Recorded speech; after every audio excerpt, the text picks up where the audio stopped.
আসসালামু আলাইকুম রহমতুল্লাহ। কি অবস্থা তোমাদের? আশা করি তোমরা সবাই অনেক ভালো আছো। তো আজকের এই ভিডিওতে তোমাদের সাথে আলোচনা করব রবীন্দ্র বিশ্ববিদ্যালয় নিয়ে। রবীন্দ্র বিশ্ববিদ্যালয়ে মোট কতটি আসন রয়েছে, এখানে ইউনিট ভিত্তিক কতটি আসন রয়েছে এবং এই আসনের বিপরীতে তারা কি কি ক্রাইটেরিয়া দিয়ে দিয়েছে।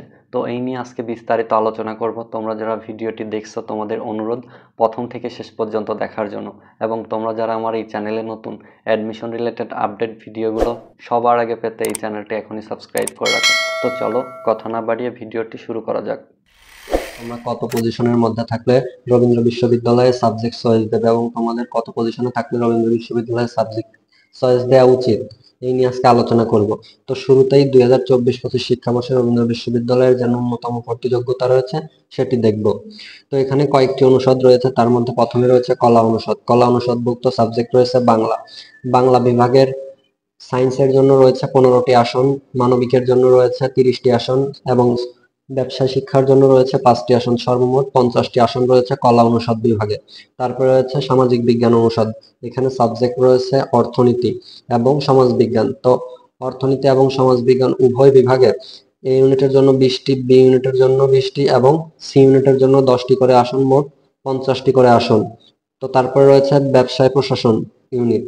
তো এখানে সাবজেক্ট রয়েছে ম্যানেজমেন্ট। ম্যানেজমেন্টে সায়েন্সের জন্য রয়েছে 10টি, বিজ্ঞানের জন্য মানবিকের জন্য রয়েছে 5টি এবং সি ইউনিট অর্থাৎ ব্যবসায় শিক্ষার জন্য রয়েছে 35টি, টোটাল 50টি আসন। তো এখানে তারা বিষয়ভিত্তিক যে ন্যূনতম যোগ্যতা দিয়ে দিয়েছে সেটি হলো সকল ইউনিটের বিজ্ঞান, মানবিক ও ব্যবসায় শিক্ষার্থীরা এখানে আবেদন করতে পারবে এবং জিএসটি ভুক্ত এ বি সি ইউনিটের পরীক্ষায় ন্যূনতম 30 নম্বর প্রাপ্ত শিক্ষার্থীরা আবেদন করতে পারবেন।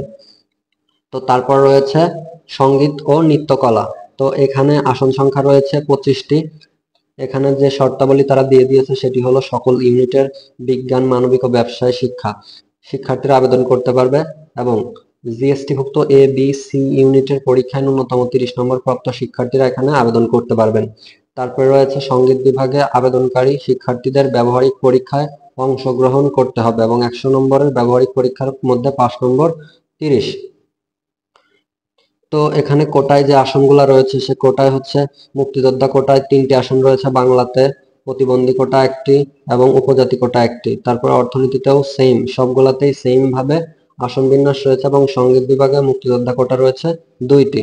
তো এখানে সর্বমোট আসন হচ্ছে 249টি কোটা সহ। তো আশা করি তোমাদের বোঝাতে পারলাম যে এখানে সাবজেক্টের বিপরীতে তারা কি কি কন্ডিশন দিয়ে দিয়েছে। তো এখন আসি যে তোমরা কত পজিশনের মধ্যে থাকলে রবীন্দ্র বিশ্ববিদ্যালয়ে একটি সাবজেক্ট পাবে। তো তোমরা যারা 1 থেকে 5,000 পজিশনের মধ্যে আছো তোমরা চাইলে রবীন্দ্র বিশ্ববিদ্যালয়ে আবেদন করতে পারো। কারণ তোমরা যারা 1 থেকে 5,000 পজিশনের মধ্যে আছো তোমরা অবশ্যই রবীন্দ্র বিশ্ববিদ্যালয়ে একটি সাবজেক্ট পাবে। তো তোমরা যারা টপের দিকে আছো, তোমরা যারা টপে আছো তোমরা তো চাইলেই রবীন্দ্র বিশ্ববিদ্যালয় বাদে বিভিন্ন যশোর বিজ্ঞান ও প্রযুক্তি বিশ্ববিদ্যালয় বা গোপালগঞ্জ প্রযুক্তি বিশ্ববিদ্যালয়, তারপর রয়েছে ইসলামী বিশ্ববিদ্যালয়, এগুলোতে আবেদন করবা। তোমরা যারা 3 থেকে 5,000 পজিশনের মধ্যে রয়েছে তোমাদের অবশ্যই রিকমেন্ড করবো তোমরা রবীন্দ্র বিশ্ববিদ্যালয়ে আবেদন করো। তো তোমাদের সম্পূর্ণ বিষয়টি সুন্দর করে বোঝালাম। দেখা হবে নতুন কোনো ভিডিওতে, ততক্ষণ পর্যন্ত সবাই ভালো থাকো, সুস্থ থাকো। আল্লাহ হাফেজ।